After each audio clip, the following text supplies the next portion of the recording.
evening, everybody. John? John, you're going to sit here, and when I tell you to hit the next slide, you're going to hit page down. Going early, I like it. All right. That's a union job. Good morning and welcome, or good afternoon. I don't know. How about good evening? It's 6 o'clock. Another day this morning, shot so I down. have no idea. I don't know what I've eaten yet today, but anyway. Good evening. I'm Eric DiLorenzo. I'm the captain with the police department. This is the slide that tells you how awesome I am. My job here tonight is within the next 45 minutes to show you how awesome I am, but more importantly, to have a better presentation in the fire department. Next slide. It's a joke. Relax. Unwind a little bit. How many of you have seen this presentation either last year or somewhere else, maybe in the community or whatever? Okay, so I don't know, 40%-ish. I'm going to go through this presentation pretty quickly tonight in the interest of time, in the interest of repeating myself, and there's some things that Mike Stowe wanted me to touch on, so I'm going to make sure that I leave time for that tonight. Very quickly, the reason why this slide is up here is to tell you that the information I'm sharing with you tonight is not stuff that I made up. Right? So this isn't the Eric DiLorenzo response to active shooter events. This is the international model on response to active shooter events. The community outreach, which we're doing now, is part of that component. So not only do we use the alert model to train our police officers on how to respond, but we also go out in the community and teach citizens on how to respond. And that's what we're doing here tonight, is citizen response or community response to active shooter events, depending on what you want the CE to say. Next slide. So what are we ultimately here to do? What we're here to do is by the time you get up from the chair and walk out of here and go on to your next orientation meeting, is to aid you in your ability to effectively react during an active shooter event, to empower you with the tools and tactics necessary to defend against the most dedicated murderers. But really what we're here to do is this bottom part here, to save as many lives as possible. As I go through this, I want you to be thinking about what would I do if there was an active shooter here at Pelican Stadium? What would I do if it was at a school, a church, an airport, the mall, you name it? All these tools and tactics I'm talking to you about do not change. You can throw up any scenario. I'm going to tell you the same three things: avoid, deny, defend. Okay, so when I say avoid, deny, defend, within the next about 45 minutes, you're going to know exactly what I'm talking about. Let's talk about something very quickly. If your clothes caught on fire right now, what would you do? Stop, drop, and roll. How many of you know what avoid, deny, defend means? Those of you that have seen this before should know. And if you have seen this and you forgot, just shake your head and be like, yeah, I remember. Okay? So we'll talk about those things. What I want you to be able to do is, after this presentation, to know exactly what you would do during an active shooter event, okay, which would be avoid, deny, defend. Any of you ever heard run, hide, fight? Okay. Yes. Eliminate hiding. Okay. Don't ever hide. You'll be the first ones killed. Next slide. So I'm going to kind of set the stage for how we ended up where we are. Some of you may or may not have seen this, so we're just going to kind of, thank you.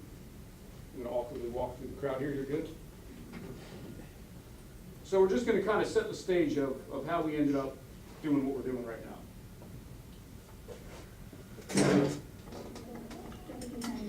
I'll turn it up.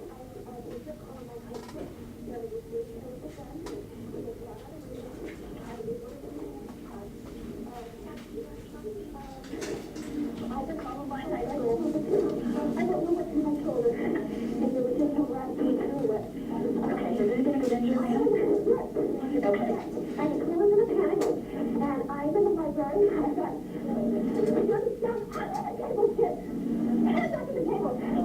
I'm just screaming. Some of the teachers are trying to take control of me. Please show me. Okay, we're getting them there. Please show me. Who's the student, ma'am?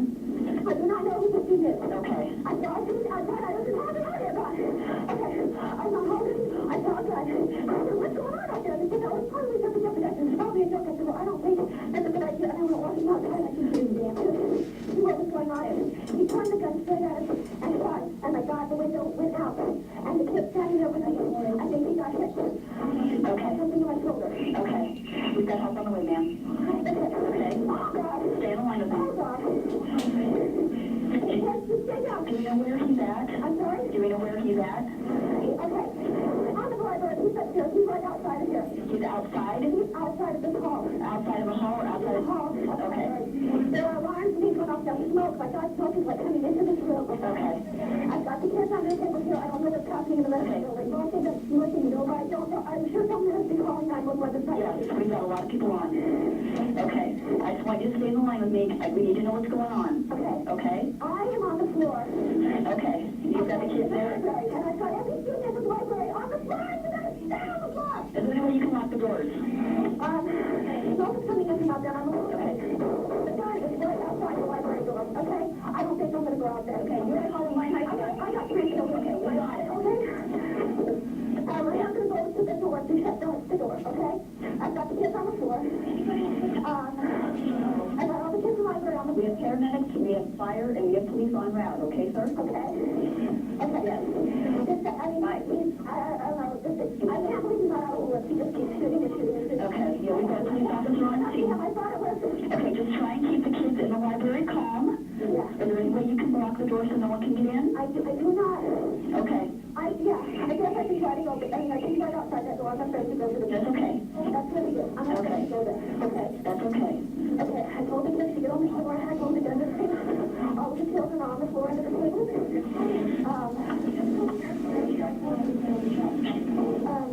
Yeah, they're all under the table. Okay. And as long as we can just try and keep... No one's saying a word. Okay, as long as we can keep everyone there as calm as we can. I hear some yelling out there going on right now. Yeah, we've got alarms going off now as well. Yeah, there's alarms. This room is filled with smoke. Okay. Okay. Keep everyone low to the floor. Yeah. Everyone stay on the floor. Stay on the floor. Stay under the table. Okay. I don't know. Okay. I don't know. I didn't. I said, what is it? It's up. It was outside at the time. And how was our hall visit? I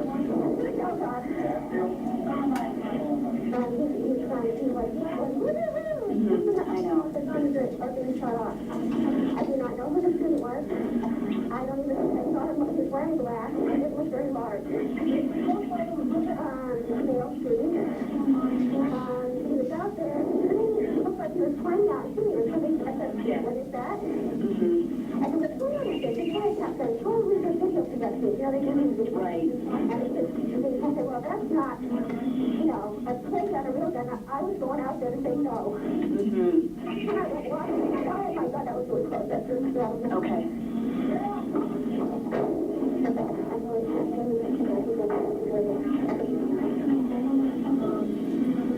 What's your name, ma'am? Patty?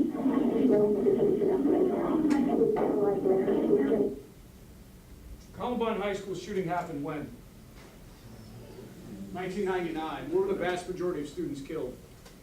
In the library. Why? Didn't lock the door. Because they were hiding. So in 1999, think about what we knew about how to respond to emergencies in public schools. You heard her say stay low to the ground, underneath the tables, which is response to what? Fires and earthquakes. Okay? Fires and earthquakes. So we'll talk about why that's all they knew what to do. Columbine changed the game. Columbine changed the game for law enforcement because during Columbine, where did you see first responders? What were they doing? They're outside the building while shooting was going on inside Columbine High School. Why? So that's how we were trained. I was a cop in 99. Right? Started in 97. We were trained an active shooter, a guy with a gun in a building walking around killing people, was a SWAT mission. So we waited on the SWAT team. And if you saw the bio in the beginning, you will know that I'm the guy in Myrtle Beach who says, SWAT team, let's go, we have a mission. If I needed a SWAT team here right now, how long would it take to get a SWAT team here right now? 15 minutes. Approximately an hour. Why? Because like me, I'm doing other things right now, right? So Columbine changed the game, and it told local law enforcement, you can't wait on SWAT, you have to make entry into the building and go eliminate the threat. And all of you are looking at me saying, what about Parkland, right? What about Florida? What happened there? The answer is I don't know. I'm not going down that rabbit hole with you. I can tell you that the response for me in the Myrtle Beach Police Department would have been very different. Next slide. Keep going. So what we're here to talk about is what is an active shooter.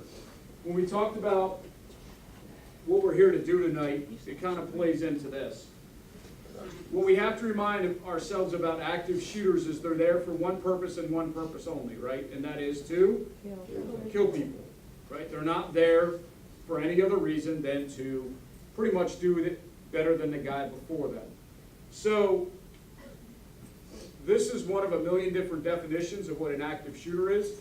Because this is my class, this is what I'm going to tell you an active shooter is for the purposes of this training. It's a crazy person with a gun at a location there to shoot people. Now, I'm not going to go down the mental illness rabbit hole with you either, right? I'm not a psychiatrist, but I can tell you that a person who gets a gun, who's hell-bent and determined just to kill people, is crazy, right? I don't care about diagnosis, I don't care about all that. I'm telling you they're nuts, okay? So, what we have to remind ourselves about an active shooter is they're there for one purpose and one purpose only, and that's to kill people. Depending on how you react determines on whether they're successful or not. Okay? We'll talk about why that is as we go through this.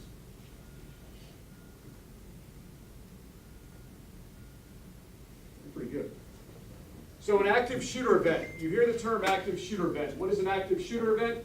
An active shooter event is the crazy person in the process of attempting mass murder.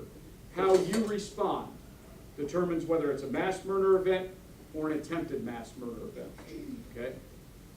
What we know about law enforcement response is what?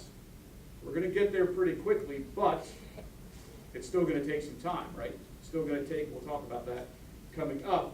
But how you respond, whether you're here in your role at Pelican Stadium, whether you're at church, whether you're at the mall, whether you're doing whatever, how you respond determines whether it's mass murder or attempted mass murder. So what we know about active shooters is there's no profile, right? In 1999, I was a resource officer at Myrtle Beach Middle School, and shortly after Columbine, I was given a document that was put together by the Secret Service. And it was the profile of what an active shooter would be, right? It would say that you're looking for white males in their late teens, early 20s, who have average to above average intelligence, blah, blah, blah, blah, right? And it listed this whole laundry list of stuff. Well, we know in 2018 the profile is what? There isn't one. It's all shapes, sizes, colors, demographics. They're smart, they're dumb, they're rich, they're poor, right? They're white, they're black, they're Asian, they're male. Some female. You're going to hear me say he, because the vast majority of them are males. But we have had female active shooters, most recently in San Bernardino. But what we know they're there for is mass homicide. I've been doing this presentation in particular for about the last, 3-4 years. And when I first started doing this presentation, I said that they're there for mass homicide. They're there for venging a perceived injustice, and the way they do it is via media attention, right? So in order to get more media attention, I have to do what? I got to drop more bodies, right? I got to do it better than the guy before me. So the record was set with Virginia Tech at 32. And then what happened? Everybody says Vegas. No. Club Pulse in Orlando. We glossed over that one because most recently we have Vegas. Club Pulse, we had 48, 49, depending if you count the shooter or not. I don't. So 48 dead there. And then Vegas with 58. 58, 59, depending on how you count it. I don't know. 58 is the number I've seen. So the next person has to do what? More. More or change the demographic. So you get notoriety by changing demographic. Schools, nursing homes, daycare centers, churches. So that's how you get more notoriety, is you change the demographic. So they're there to avenge a perceived injustice. What we know about active shooters is something in their crazy little brain says, hey, you've been done wrong, and in order to make it right, you go out and you kill people. And that's how you're going to perceive your injustice. Well, what do we know about Vegas? We don't know anything about the motive of Vegas right now, do we? No. I've seen an extensive report put out there, and it ends with what? We don't know why. We know everything else, but we don't know why. But the two bottom statements are what's important about this information on active shooter. Many active shooters commit suicide. Fanatics will fight us to the death. The third option is they surrender, okay? Which we don't see that often, but we've seen it. So many active shooters commit suicide, like in Vegas, like in Virginia Tech, like in a lot of places, or different active shooter events. The other fanatics may fight us to the death, like we saw in Club Pulse. Because how better to get your notoriety than kill some cops, right? Because that will get you the notoriety you want too. So us knowing this changed our response. The faster I make contact with the active shooter, the quicker he is to put the gun on himself or the gun on me. Both scenarios are a win for who? You. Because if he kills himself, he's not shooting anybody. If he's pointing the gun at me and firing at me, I'm bringing all my friends, because I don't fight fair. I'm going to bring anybody and everybody, and then they're going to bring their friends, and we're going to bring some more friends. So we know the faster we make contact with the shooter, the more likely choice A or B is going to happen. Either way is a win because he's not shooting at victims anymore. Next slide. So police response. This is where you start to get involved. Our first order of business is neutralize the threat. The call comes out, active shooter at Pelican Stadium. How many of you are ushers, or what's the proper terminology? Ushers. Is it, what is it? Ushers, okay, great. So, as you're leaving, you should be telling me what? As you're leaving, and you're taking all your people with you, we'll talk about that, you should be telling me what? Where he's at, right? Where he's at. How do I know where he's at as I respond? You don't. Well, I will know because if the people are running from there, I know he's somewhere down there. Because you should be screaming, he's down there, go get him. Okay, so that's what we should, that's how we know where the shooter is. That would be pretty easy here, but imagine if we were at a much bigger building like the mall, convention center, whatever the case may be. It's going to take us some amount of time to pinpoint where the shooter is, okay? So that's where you come in as experts on Pelican Stadium, and I'll use it because we're here training. You know the ins and outs. You know the quickest way. You know the secret doors, right? Are there secret doors? You know which doors are locked and not locked, right? You know which gates you can open up and get a mass of people out of here, right? So we'll talk about that response. But knowing that the first police officer on scene is going to exit their vehicle, go direct to the source of violence, and hopefully choice A or B happens. When he sees me and I'm yelling police, he's either going to turn the gun on himself, engage me in a firefight. Either way, it's a win. One scenario is a little bit more paperwork than the other for me. Okay? It's another joke. So that's why we're immediately going to make contact with the shooter. We want to stop the violence, stop the killing. That's our first order of business. Every Myrtle Beach Police Department officer is trained, Horry County, Sheriff's Office, Highway Patrol, you name it, we've been trained in this type of response. From there, the first officers on scene are not going to stop to help the wounded, right? Why not? You got the shooter. Because while I'm on the ground helping him, what's happening? He's still shooting the gun. So I got to bypass the victims to get to the bad guy to stop the killing. Then after that's taken care of, after the bad guy's stopped, whether he's in handcuffs or dead, we're gonna go back and help the injured. Because who's not coming in behind us? Fire and EMS. Why? Scene's not deemed safe. Now I can tell you that Myrtle Beach Fire will be in pretty close proximity to me, okay? So what we're trained for in Myrtle Beach is all of us carry one of these. Anybody know what this is? It's a combat tourniquet. It's a tourniquet. What do tourniquets do? Stop bleeding. What do gunshot victims die from? Bleeding. Loss of blood. Okay? So we're trained to do wound packing, tourniquet application, chest seals, all kinds of what we call tactical combat casualty care. Same thing that the military is trained for when they deploy overseas, right? It's basically to stop the bleeding so we can get you out to EMS to get you to the hospital. We've saved numerous lives using this equipment since we've been issued it a few years ago. So that's why we're trained to, what our second order of business is stop the dying. Next slide. Keep going, 3 times, drop off. Okay, so now we're kind of in the meat and potatoes of this. What do you do if you're in the middle of an active shooter event? You want to avoid, deny, defend. Next slide. First and best option, avoid it. Run away from it. Get away from it. Take you and everybody else and go in the opposite direction. Does anybody not like that option? Right? There's a crazy guy with a gun shooting it. You should get away from it. Okay? That's your first and best option.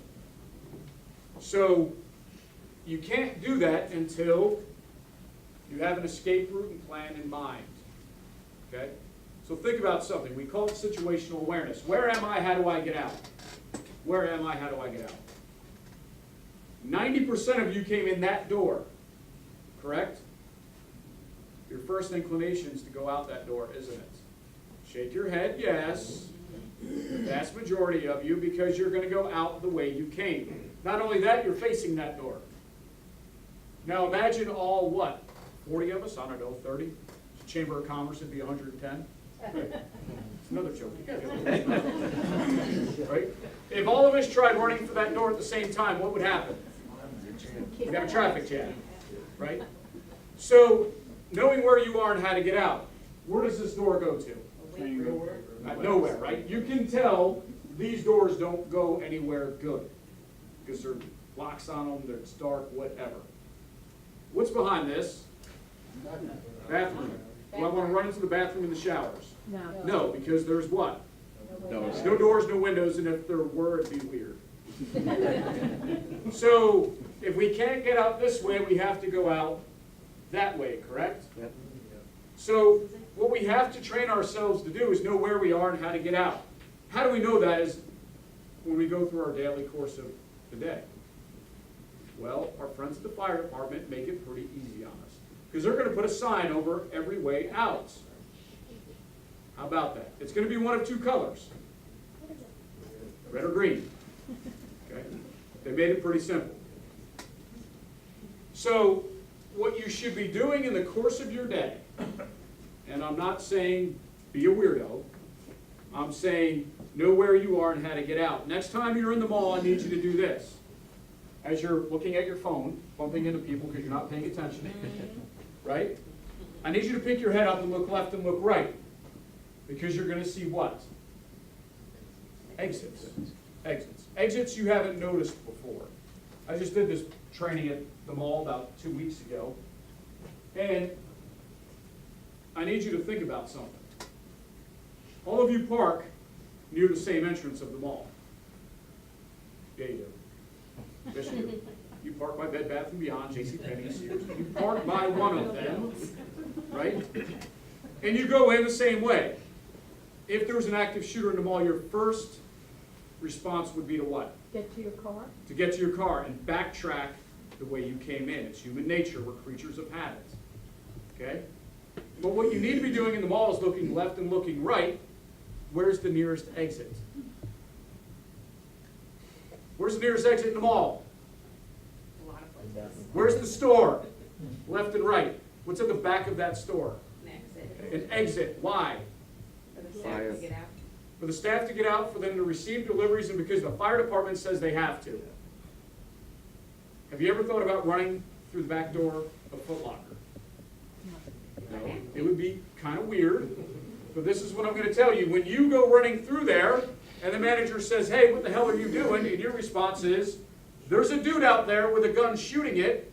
What's the manager going to do? He's going with you. Right? He's going with you. So that's the mindset we need to have. Where am I? How do I get out? You don't need to have a map and draw, okay, that exit's 31 feet away, that one's 27, that's a better option. No. Have a plan in place. If there's an active shooter, what am I going to do? Okay? Church on Sunday. You leave your house at the same time. You drive the same route.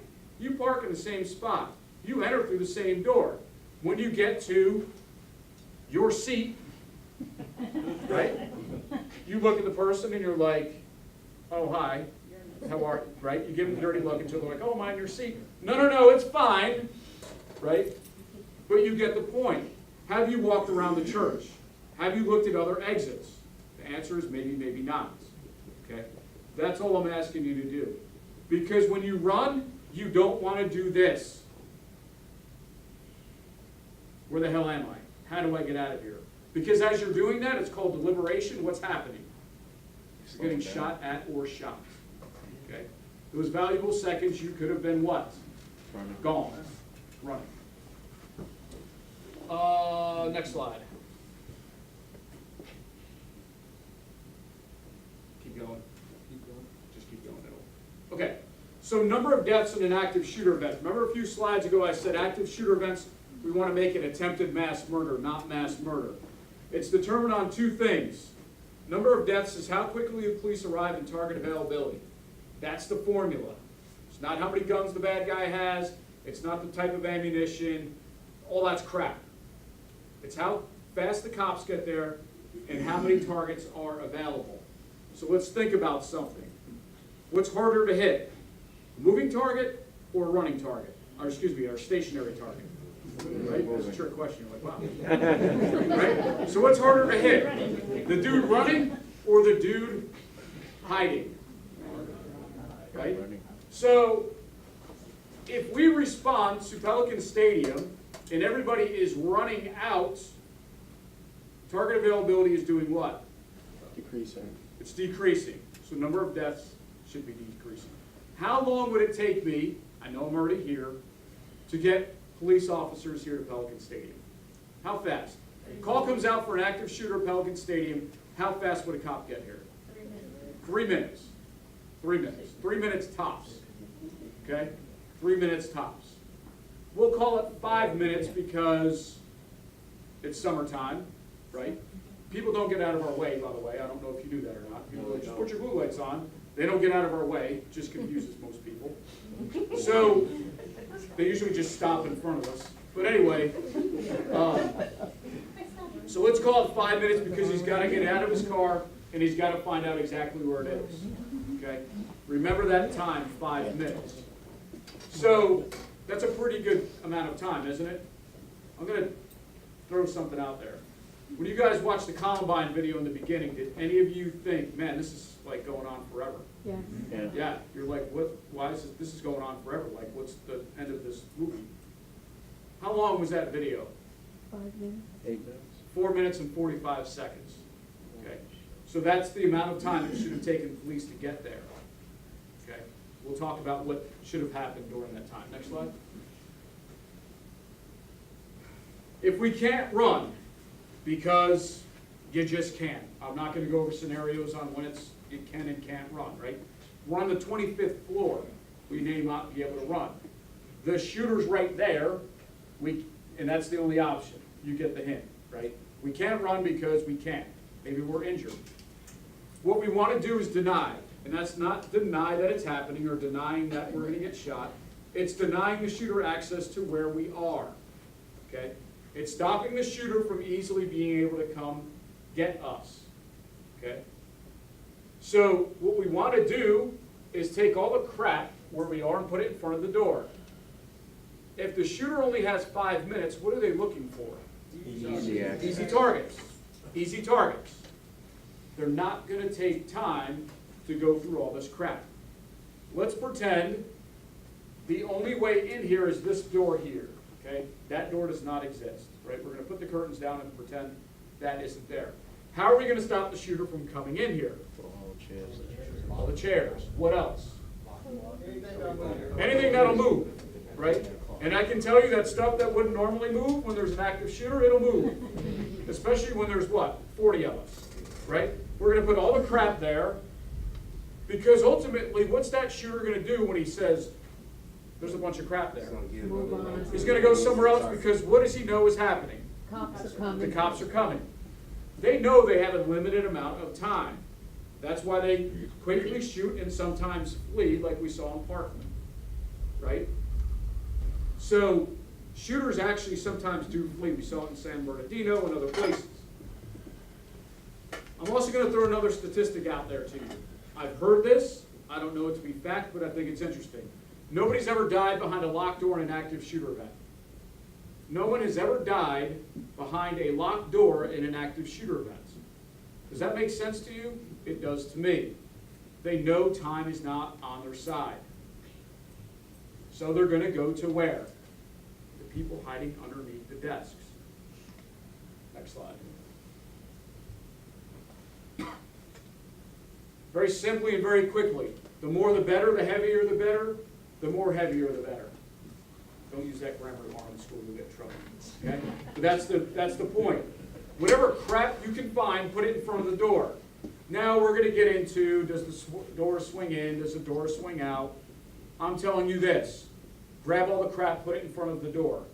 And now some of you are going to say, well, isn't he going to get pissed off and shoot through the door? The answer is, probably so. So don't what? Stay by Stand the in front of the door. Okay, because people are like, wasn't he going to shoot through the door? Yeah, he probably will, so don't stand in front of it. So let's talk about something real quick. If we have all the crap here, where should we stand? Over here. Because if the bullets, can he get a shot in on us over here? No, he can't get that angle, right? Unless he's shooting, he's not going to do that, right? So we don't want to stand there, we don't want to stand there, we want to stand there. Why else is he standing there? Well, he can't see us, and what are we prepared to do? Next slide. So we're going to talk about it. We're going to talk about something very, very quick. How are we on time? What's up? You're fine.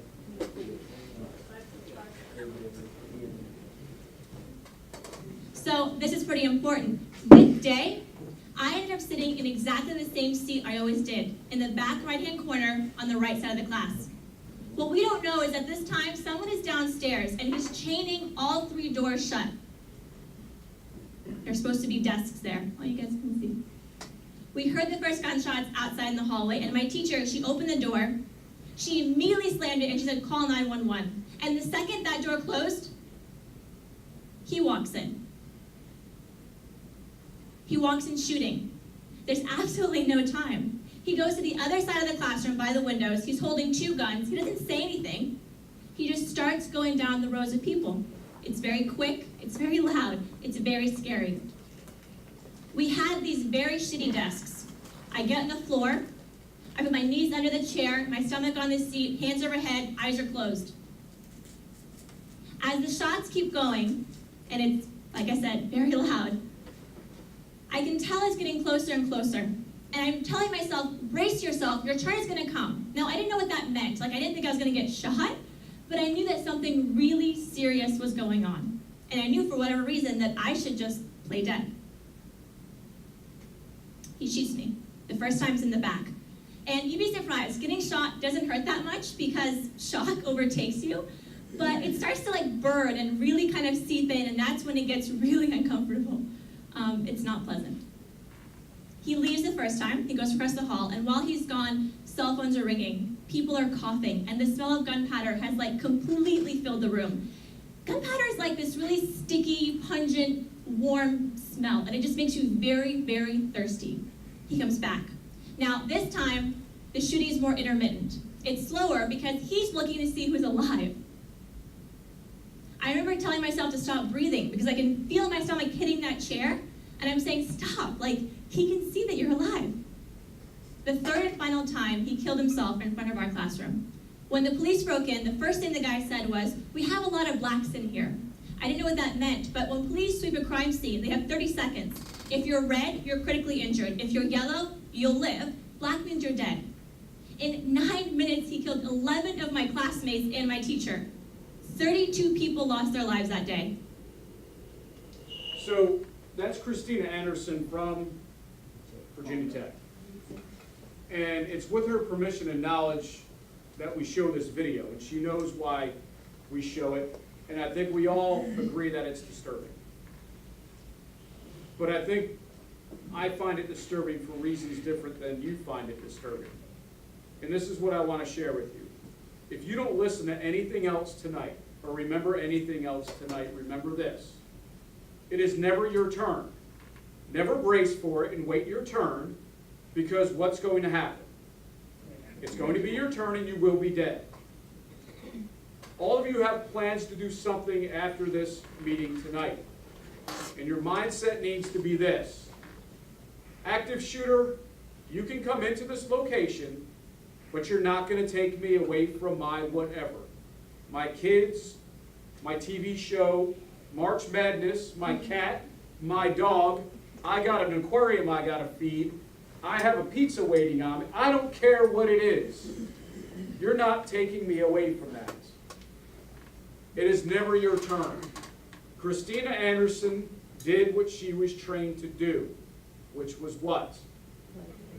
Knees on the floor, stomach over the chair, hands over her head, eyes closed, and stay quiet. Where did she learn it? School. Because of what? Earthquakes and tornadoes and, come on, Hurricane. Russian bombers dropping nuclear weapons on us.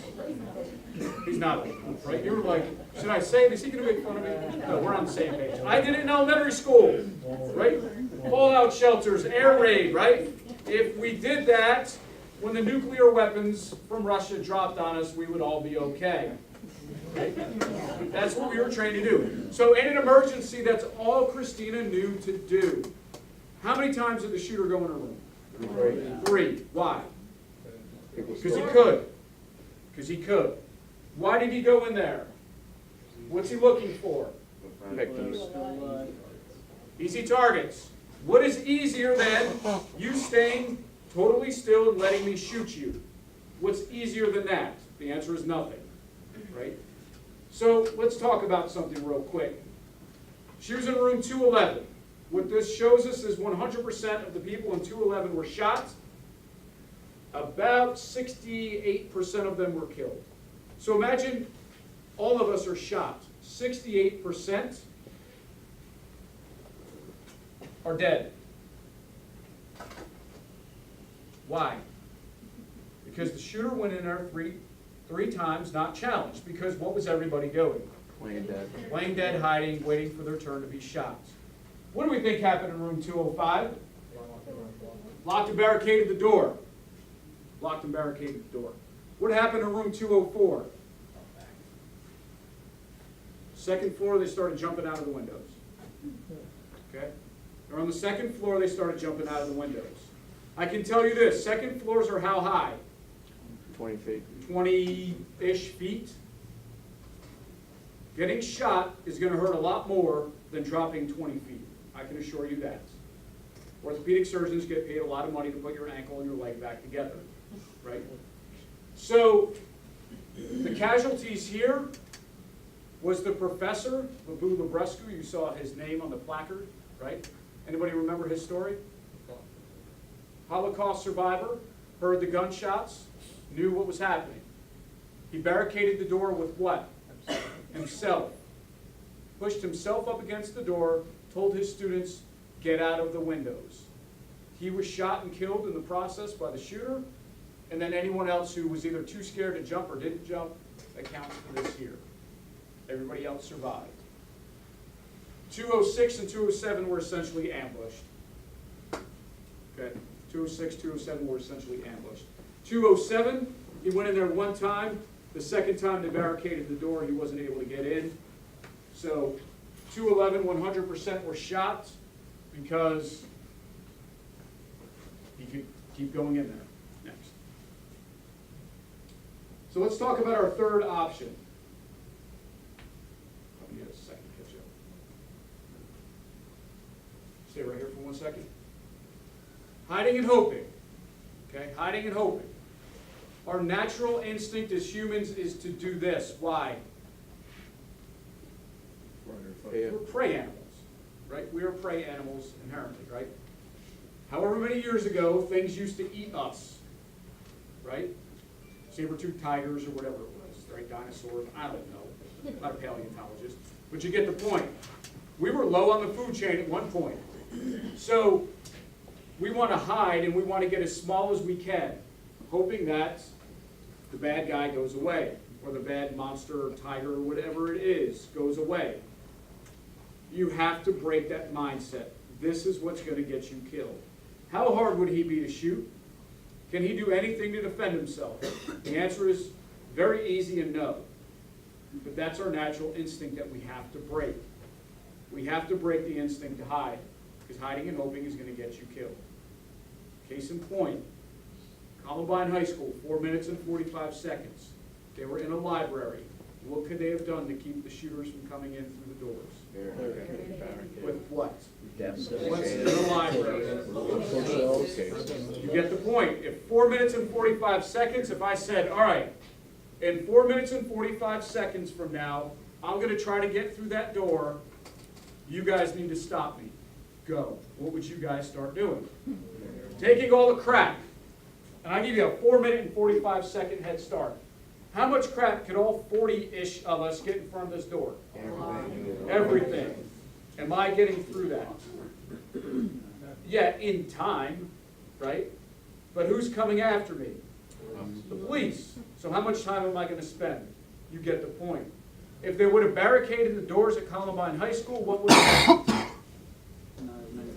We can only assume the vast majority of those kids would still be alive today. Because they would have went where? Somewhere else. Next slide. So our last option is defending. The top bullet there is for legal purposes. When you're in imminent danger, what does imminent danger mean? Imminent danger means there's a dude with a gun shooting it off, and if you don't take immediate action, you're going to be dead. Okay? So that means you're in imminent danger. So we can't run because we just can't. He either broke our barricade, or we didn't have time to barricade, or we were unable to barricade because whatever reason.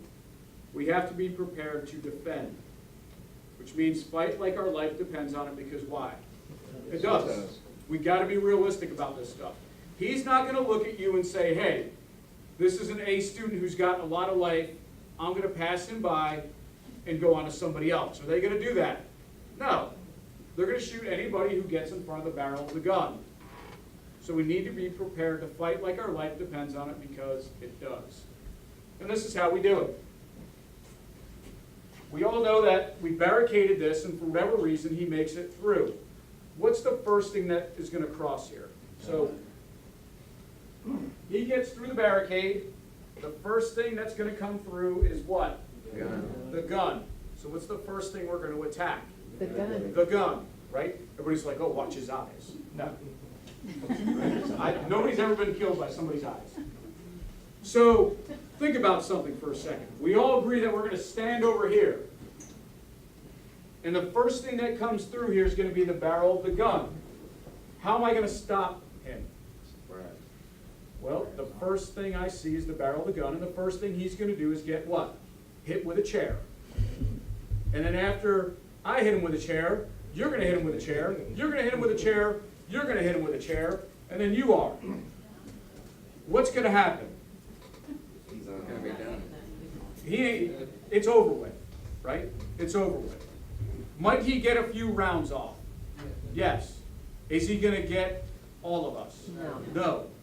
The active shooter stops here. Because why? I got a pizza waiting on me. I got to feed my cats. I have two beautiful daughters to go home to. And I'm sure some of you have things you want to go home to. He's not taking me out. It's not happening. And I don't need a gun to defend myself. And I'm not going down a rabbit hole of gun control. Okay? What I'm telling you is that if you have the will to survive, and you say, active shooter, if you want to come in here, this is the last place you're going to be, because I will beat you with a chair until what?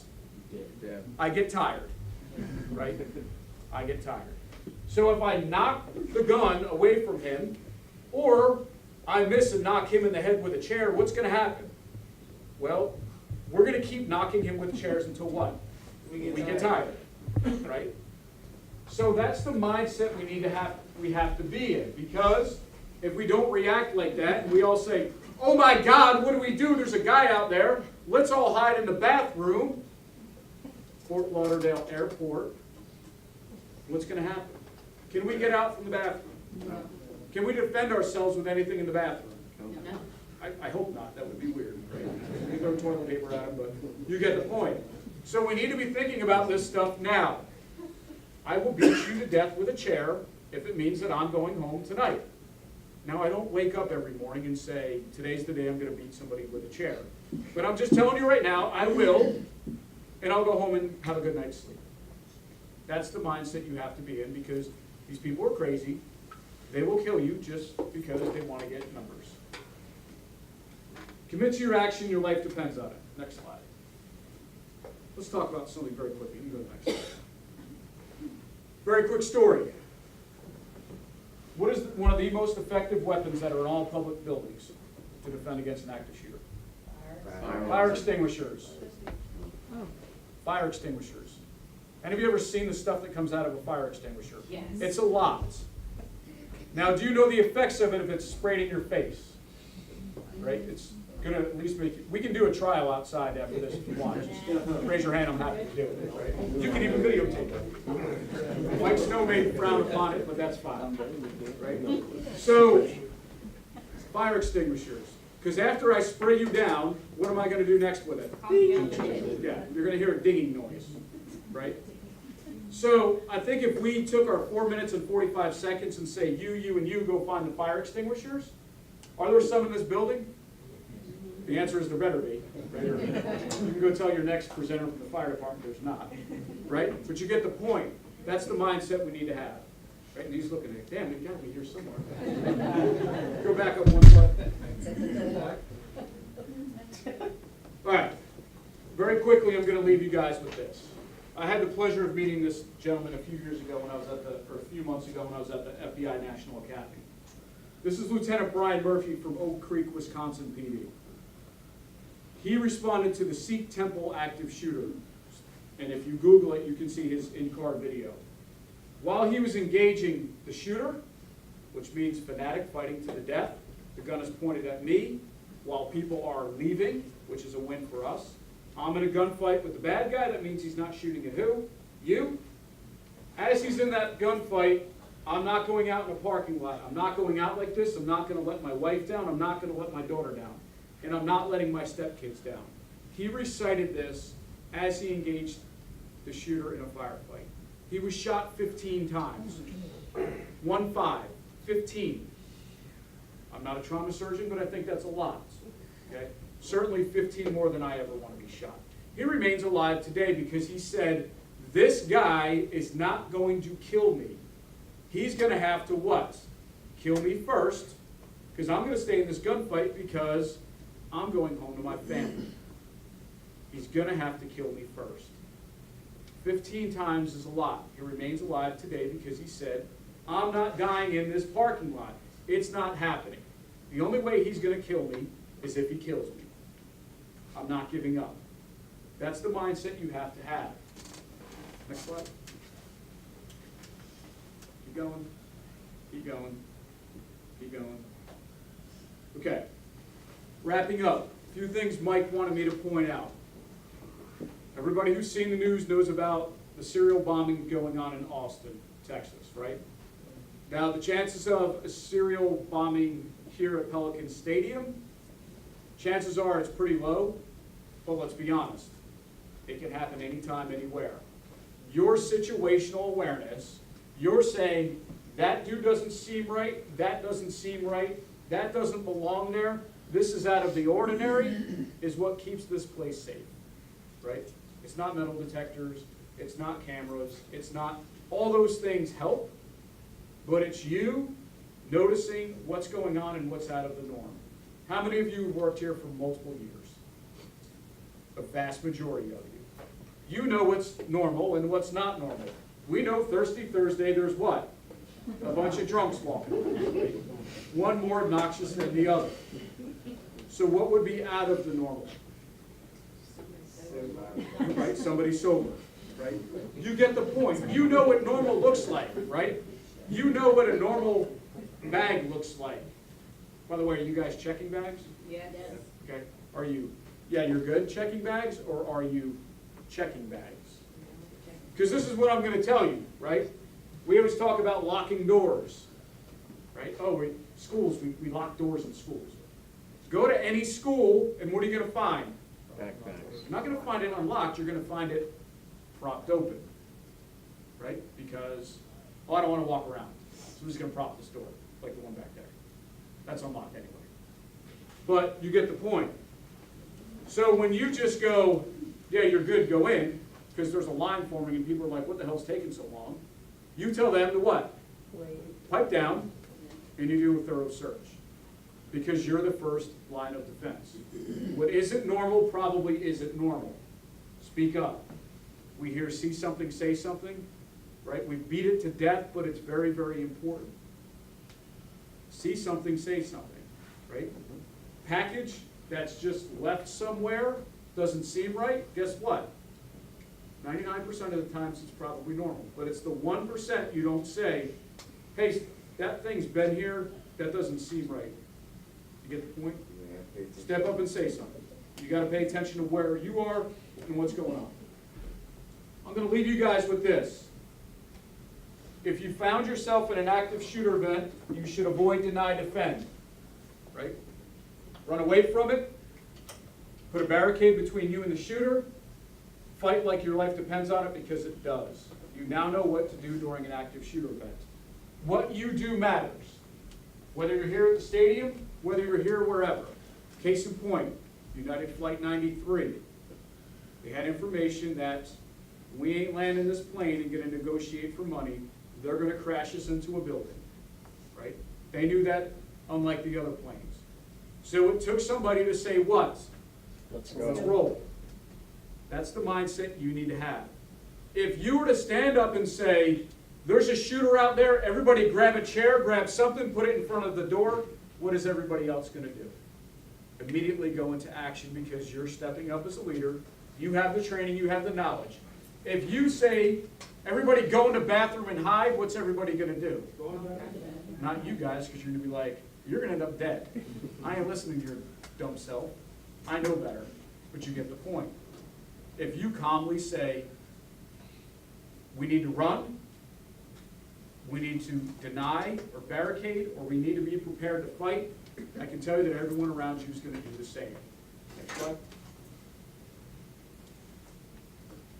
You're not helpless, what you do matters. And next.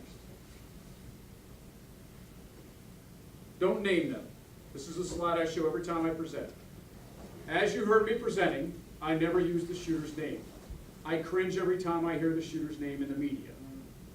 The Don't Name Them project came from Sandy Hook Elementary. If you go to don'tnamethem.org, it's a bunch of information on active shooter stuff. That was an outrage from the parents who said everybody knows the shooter's name, but nobody knows what? My child's name. And my child did nothing other than got up for school that morning and went to school, and now they're dead, but nobody knows my child's name. Everybody knows the shooter's name. So I ask you not to use the name. Next slide. That's my contact information. If you found this valuable, you can reach out to me. I will come talk to whatever group you have, whether it's a school, a civic group, or whatever. So I am available free of charge to do this presentation. I can do it as long as 3 hours. Please don't ask me to do this for 3 hours. I've done it before. Or as little as 10 minutes. So what questions might you have? Okay, concealed weapons permit question. It always comes up, right? Concealed weapon permit holders comes in at the fighting aspect, okay? We don't expect, if you have a lawful concealed weapon, to die with it in a room. But we also don't expect you to what? Go running down the halls of the mall, chasing after the active shooter, okay? We don't expect you to do that. Realistically, if you were to do that, what would happen? Responding officers are going to shoot you. So, that is a choice you have to make. Follow your legal protocols that you've been trained during your concealed weapons permit classes, but it comes in at the fighting aspect. We expect people with concealed weapons to do what? Run, lead the way, and take everybody with them, okay? But we don't expect, if I had a concealed weapon, to be using a fire extinguisher at that point, if that makes sense, okay? Any other questions?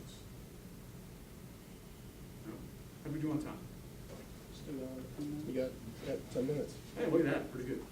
I don't juggle, I can probably tell jokes, but other than that, I am done, so, I don't know, wherever you gotta do next, do it.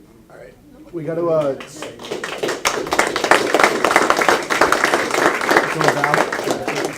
we got split up into two groups. You guys can either do it